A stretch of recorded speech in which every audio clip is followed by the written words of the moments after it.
hearing back from him. That's unfortunate. You guys better get the three of you on the same page at some point.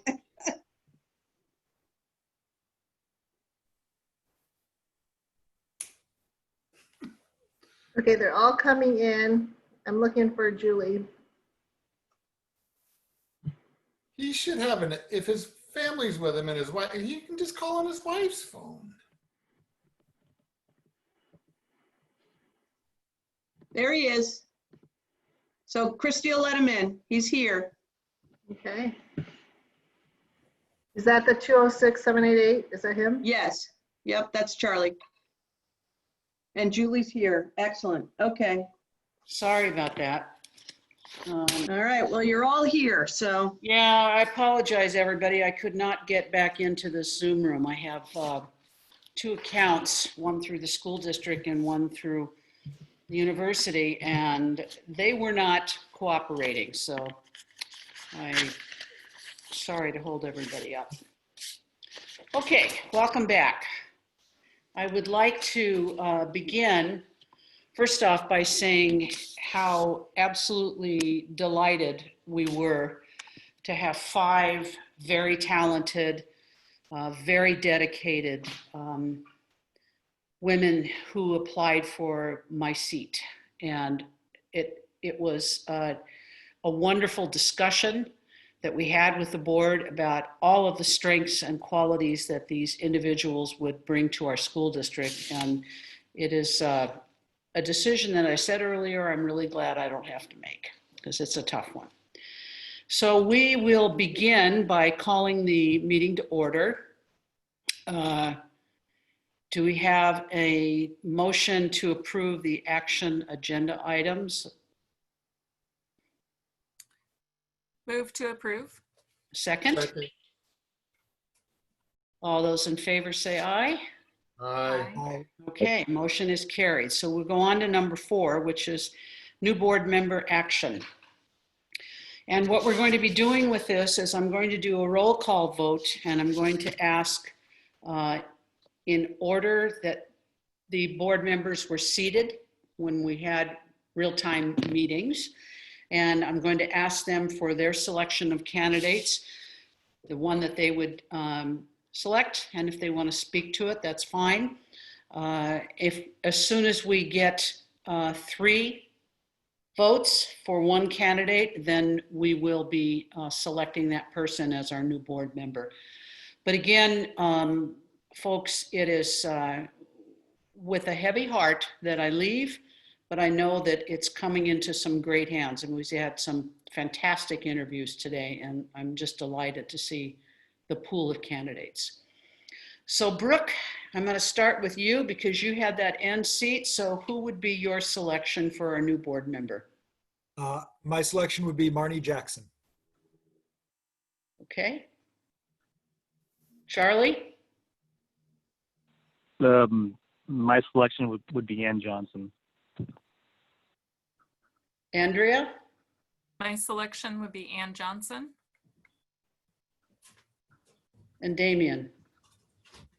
Interesting. Before I say what my selection is, I'd like to say thank you to all the candidates because this is very difficult. Marnie, you're a South Whitby alumni, and that really plays a good role, I think, for being on the school board, because I got involved in the school board when there wasn't a single alumni of South Whitby on the school board, and I served for a long time without any alumni. So having both you and Gwendy actually apply has been just overwhelming. It would be great if you could both be on the board. With that, Patty, you have a great education background. I think you'd bring some benefit that we would be losing through Julie. And Kelsey, with your new family being here, and your education and your desire to bring peace through your animals and stuff to people was really heartwarming. But I have to admit that I found the education and enthusiasm and the balance of Anne Marie to be the best position for us on the board at this time. You're indicating Ann Johnson? Yes. Okay. Well, board, then we have a consensus of opinion for 3 board members for Ann Johnson to be our new board member. Again, we thank Wendy Hastings and Marty Jackson and Patty Maxfield and Kelsey Tennyson for the work that you put in to participate in this process, and certainly your willingness to put yourself out there. You guys were all just a fantastic crew to interview, and you should be very proud of the way you represented yourselves and the people that you would be representing within the school district. It was a great interview. So again, the Julie? district will. I have one suggestion. You might want to bring Ann on as a panelist so that you can determine whether she accepts the nomination. All right. Ann, would you like to do that? Let's see if If Christy can work Christy her can magic. bring Ann in to our mix.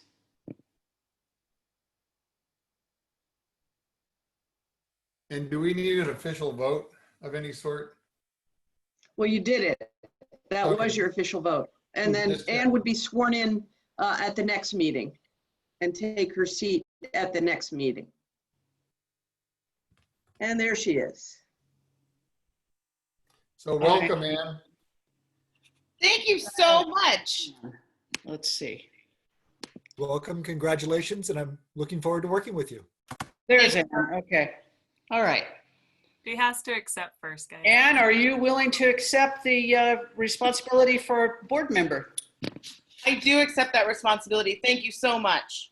Well, we appreciate you joining the team, and I know that it's going to be in good hands. Thank you. All right, with that, then let's go ahead with our consent agenda. Do I have a motion to approve the consent agenda? Move to approve. Second? Second. All those in favor? Aye. Any opposition? Okay, consent agenda is approved. We have no unfinished business for action, but we have 2 new business actions. Do I have a motion to approve memorandum 19/2058, approval of policy 001, equity and inclusion? I so move. Is there a second? I'll second. Discussion.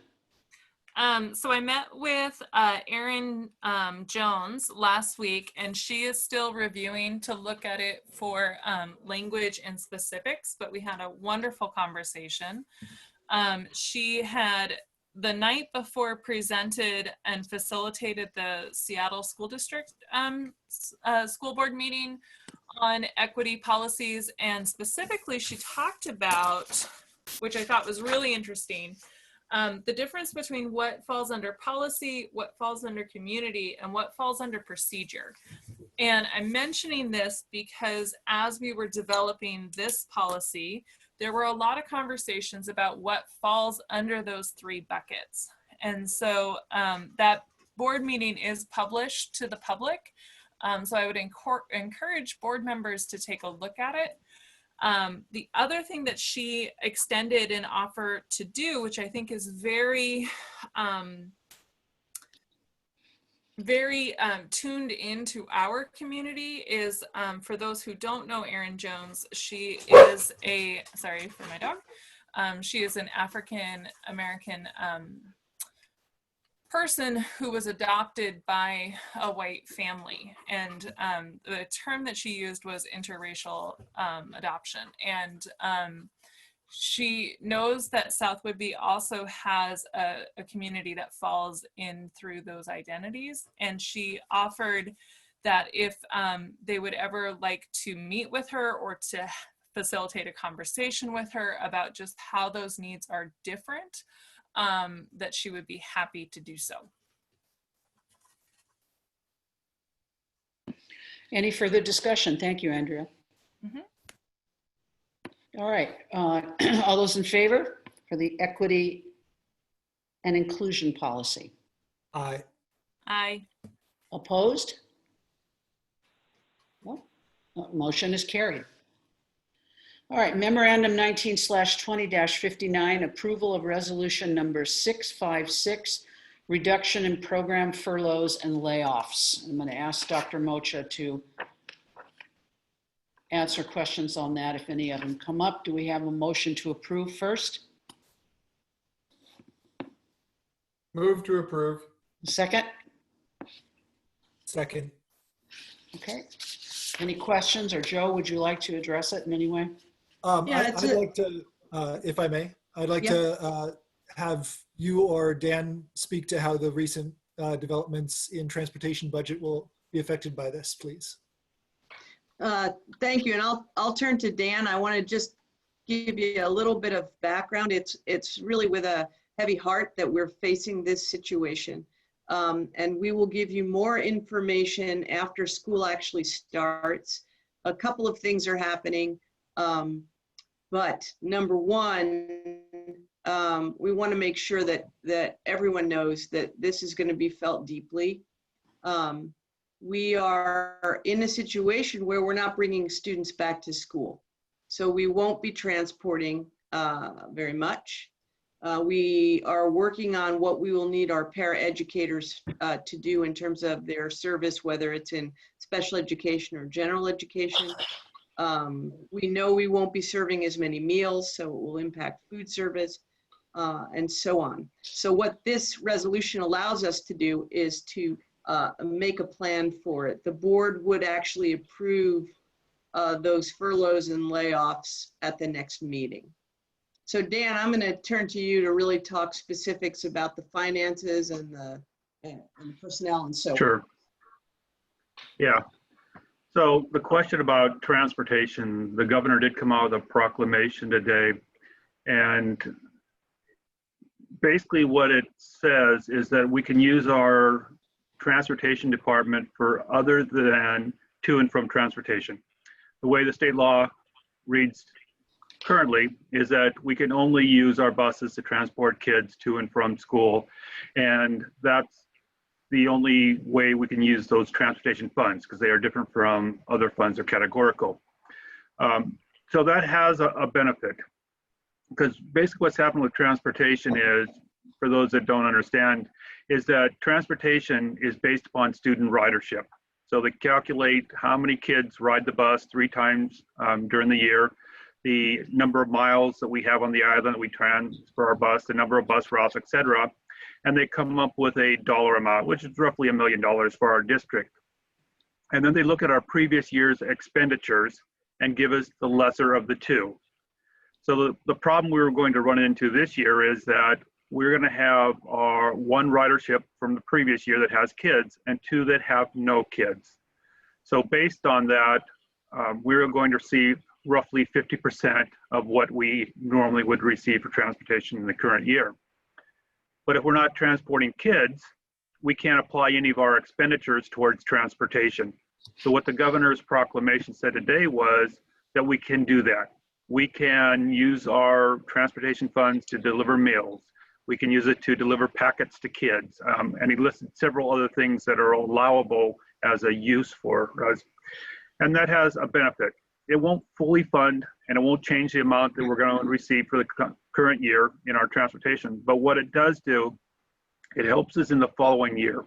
Because if we thought about that funding formula where they calculate the funding we receive and then they look at the lesser of the previous year's expenditures or the amount that you would receive, well, if we couldn't have counted any transportation dollars towards transportation costs this year, we would have first given that money back to the state in the current year and had 0 expenditures for the following year, which means we would have 0 revenue for the following year.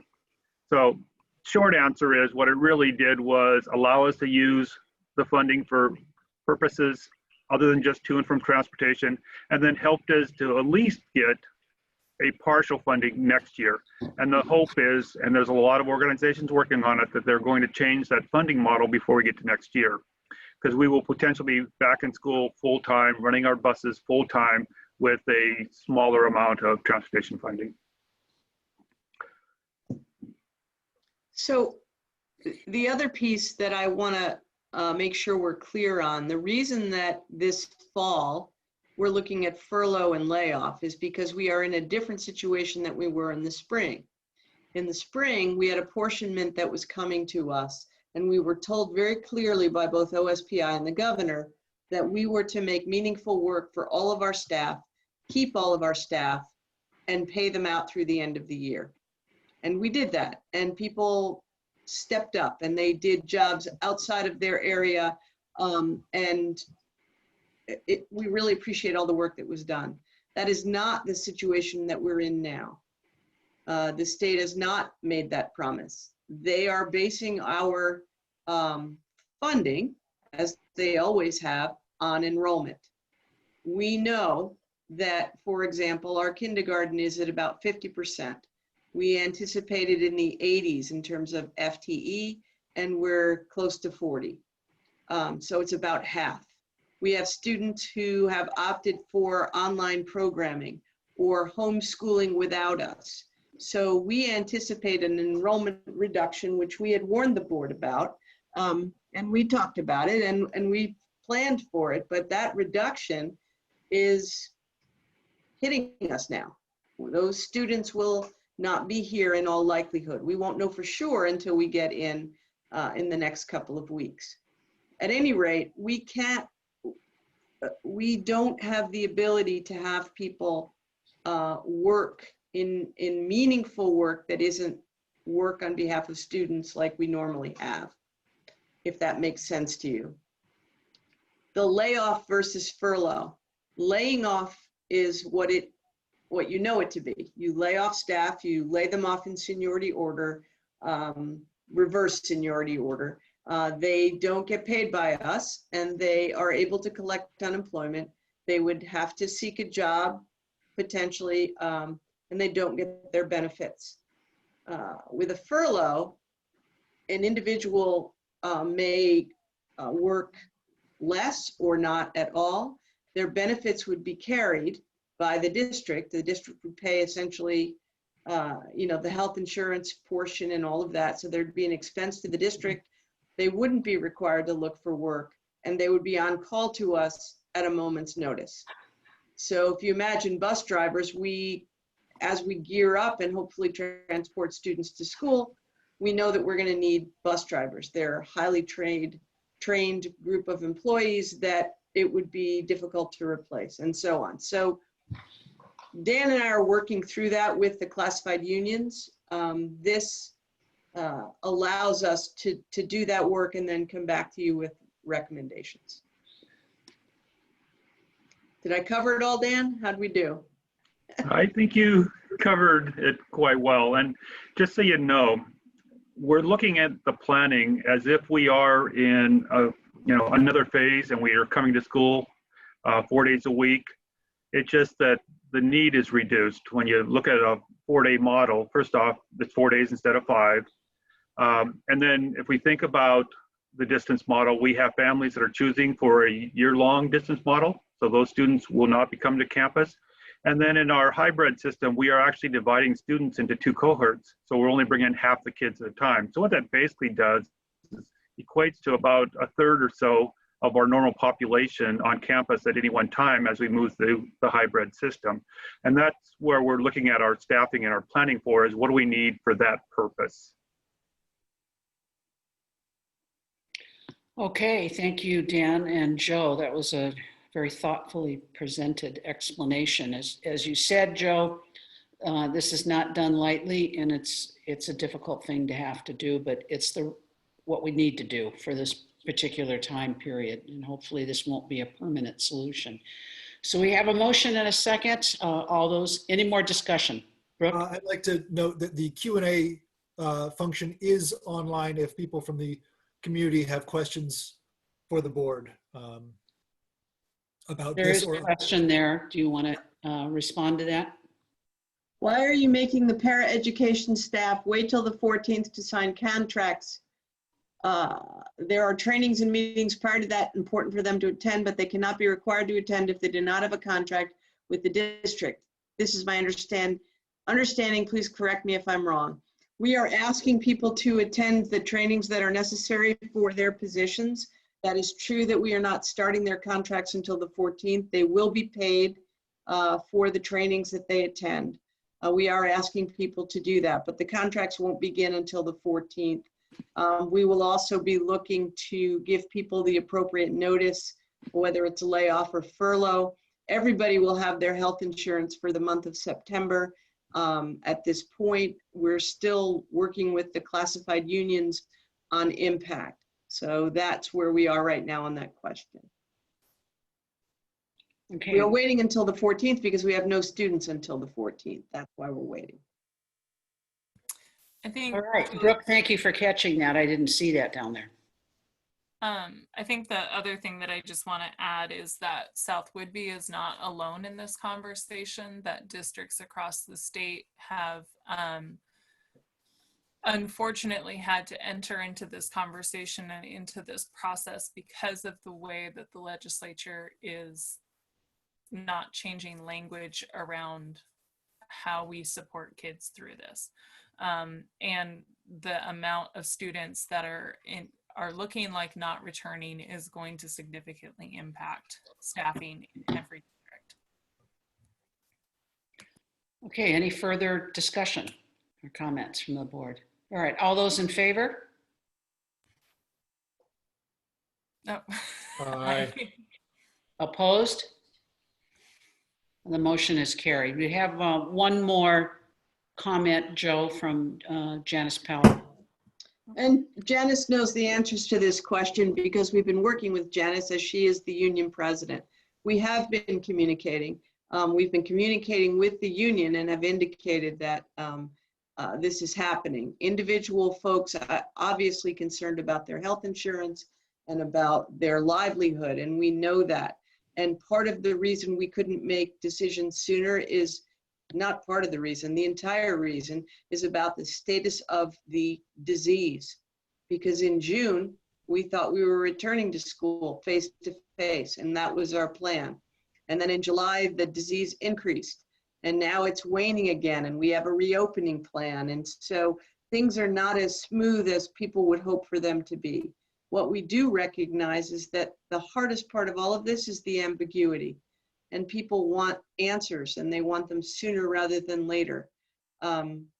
We just have been unable to give people a definite, but we have been in continuous communication about it with the classified unions.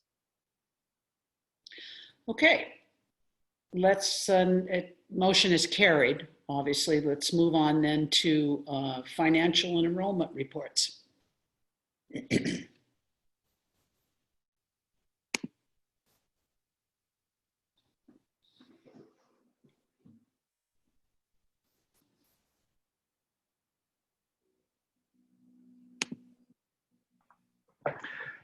Yes, this is our financial report as of July 31st.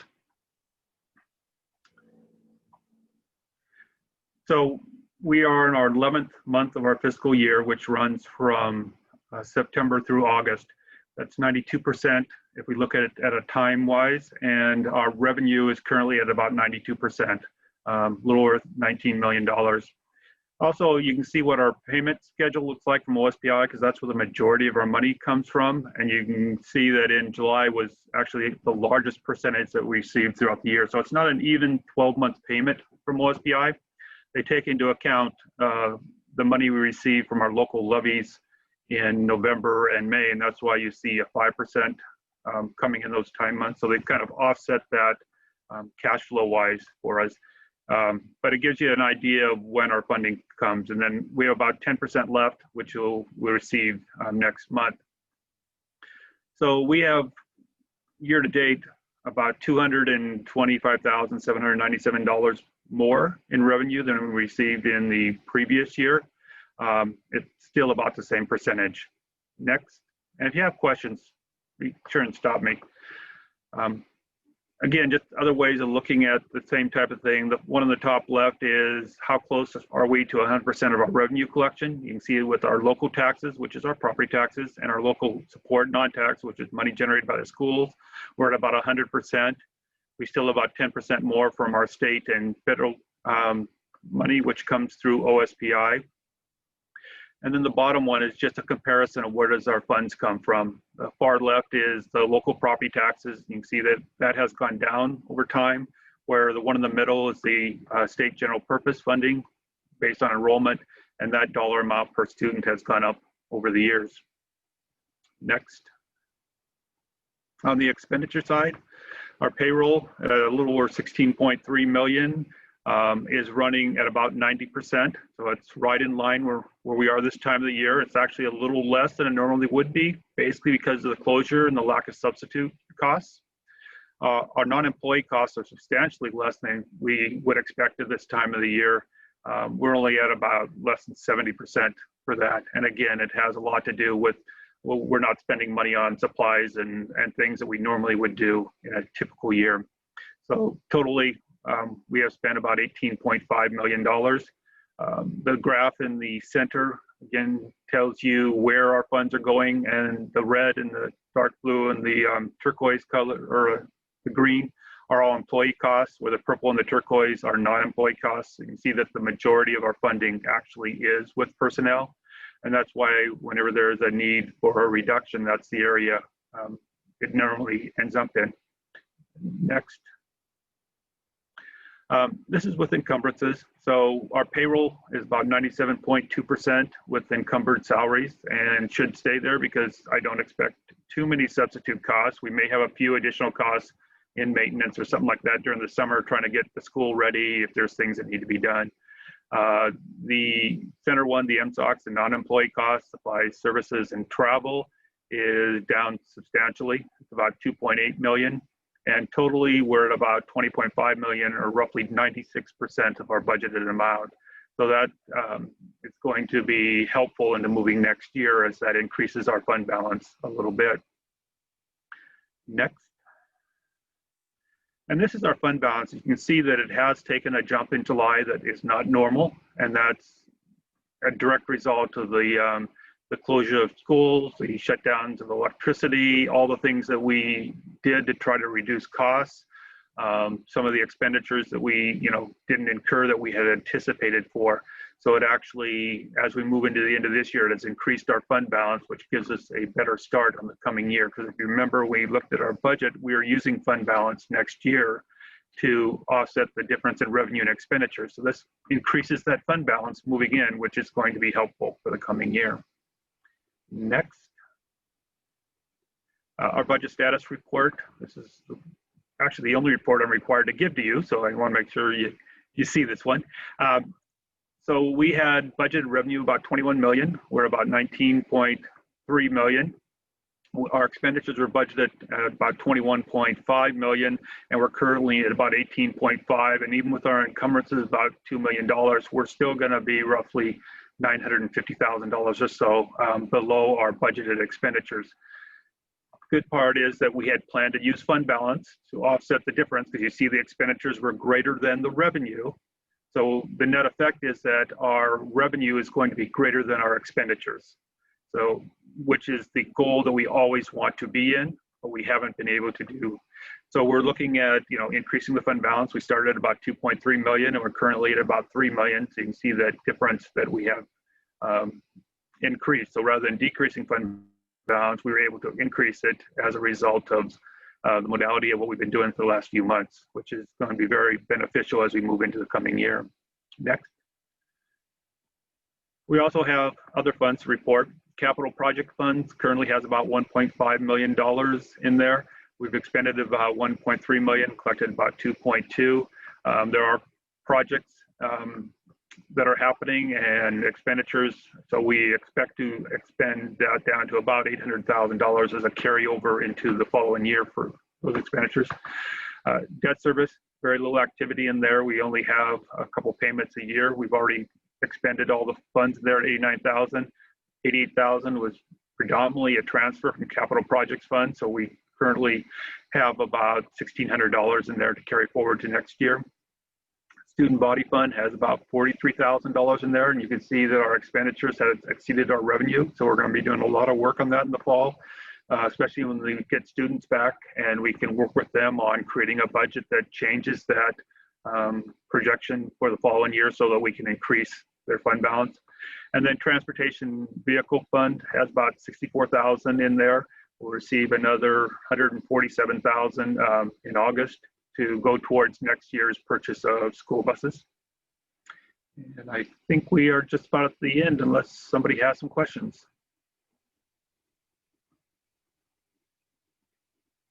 Perfect. Thank Hasn't you, changed Dan. much since last month. As always, very informative. So you have also for us enrollment. No, we do not have enrollment because we stopped enrollment count in March. And they used April, May, and June, which is our last reporting periods for enrollment, were the March numbers. So during July and August, there is never any enrollment numbers to report. Okay. I was just looking at the agenda and that was on there, which is why I said it. So thank you. Yeah, we'll have one in September. All right, Joe, superintendent's report. Okay, well, I'm going to answer that. There's a couple questions. One person says, my student has been told the start date is September 3rd.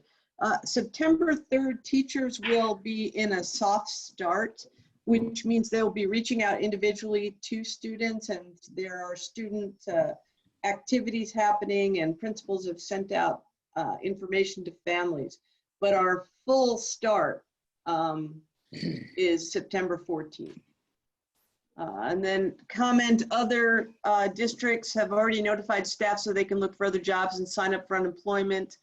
We did indicate to the union quite a bit earlier that advising their folks to do that was reasonable, and I know for a fact that some folks have already looked to unemployment and started that process. Our whole plan that was approved at the last meeting is based off of enrollment, which has uncertainty. Yes, that's true. Our enrollment is always uncertain this year, more so than in other years. In terms of the superintendent's report, I do want to once again take the opportunity to thank Julie for her service. This really is your last meeting.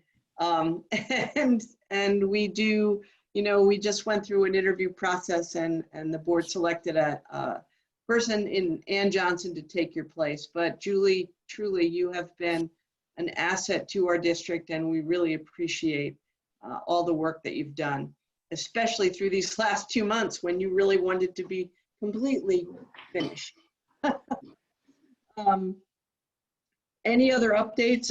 Well, school is starting for staff on Monday, and we have 3 very full days of training. I want to take an opportunity to specifically thank not only our administrative staff, but our 2 TOSAs who have worked all summer to put together an outstanding set of training that will go on for the first 2 weeks. Teachers will be reaching out to families and doing that work, but they will also be engaged in training throughout the entire number of days prior to the 14th of September. So lots of thank yous. I had an administrative staff meeting, actually a staff meeting with a variety of folks in leadership roles, and really took the opportunity to thank them for all the work that's gone on this summer. It was an incredibly difficult time. You know, there's no handbook for this, no practice for what we've been working through. So, and we continue to work through it because we are at the mercy of the pandemic. So please wear your masks, stay home, wash your hands. The more we continue to get this disease to reduce, the better it's going to be for all of us. So that's the superintendent's update, Julie. Okay, board comments or report.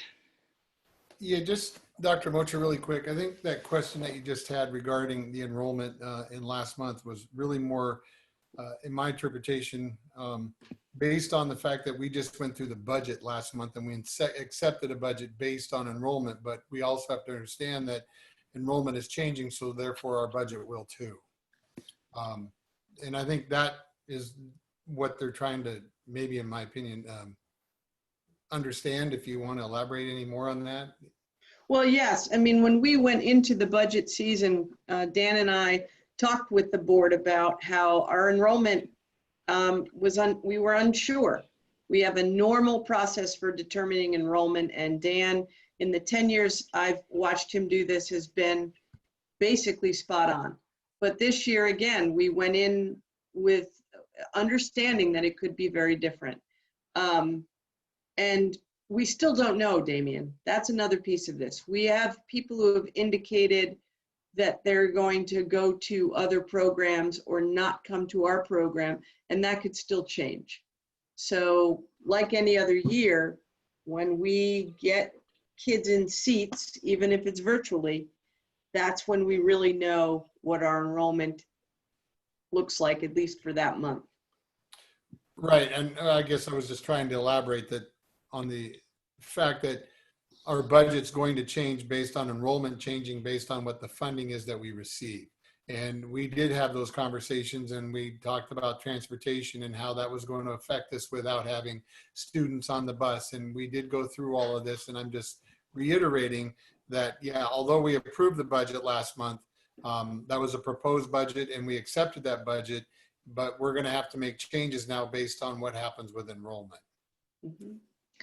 Yeah, and Wendy clarified her question. My question and statement was directed to the fact that the plan that was approved was based on uncertainty, so I don't understand why you're making the para staff wait till the 14th.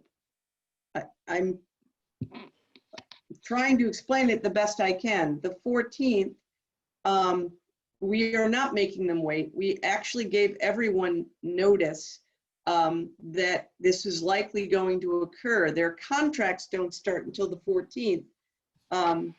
It actually means they can look for work.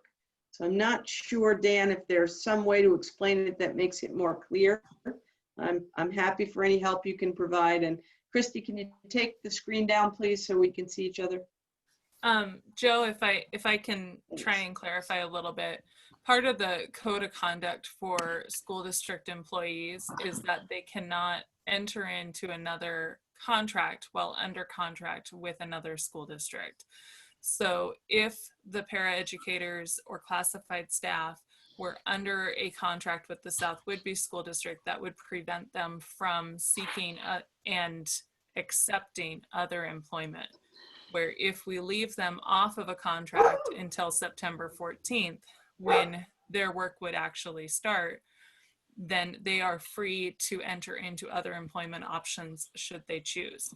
It doesn't impact their pay. They're still paid they'll receive their August check, and their health insurance benefits will be through September because the district will be in the intention of working with them on September 1st. So it's the safest way to protect employees to have their benefits and their pay as intact as we can possibly make it.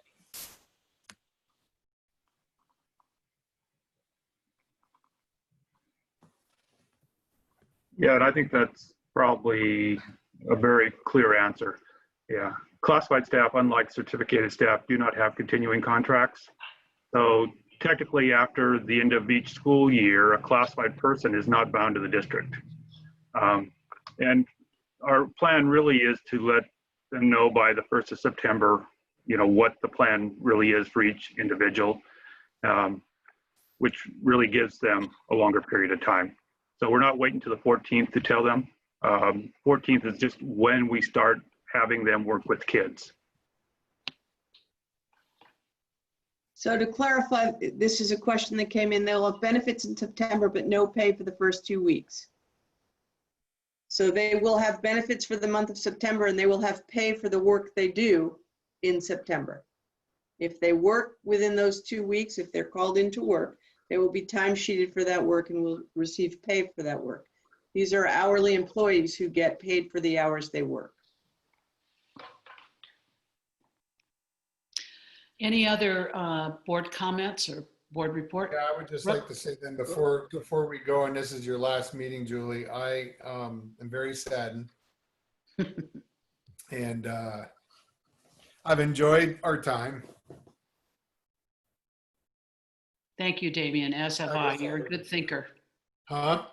You're a good thinker. You always gave the alternate view, which I think is important, you know? You need somebody in there to kind of stir it up. And you, Well, yeah, you did it in a nice way, always. I thank you for that. I'm going to miss you. Well, I'm gonna miss you guys too. I know Ruth Bader over there isn't going to miss her Scalia, but but I certainly will miss You're you. still here, Damien. I You're know. still here. You know, it's been, it'll be a new team, and it's been a great working together with this team. But, you know, I think, Julie, I don't want to speak for Damien, but I think you actually choked him up, which that's pretty cool. You know, there's a couple people I want to shout out to though. Christy, you're one. Your work for the district is just stellar. I mean, you've been an amazing communicator and a real strength, and you're just on it. And I've so appreciated your joining the district and what you've brought to us. And Dan, my God, you know, I've worked in school districts forever. I sat in Joe's chair, and I've seen assistant soups business services come and go, and most of them go because they're no good. And I hope this community understands what you've got with these folks.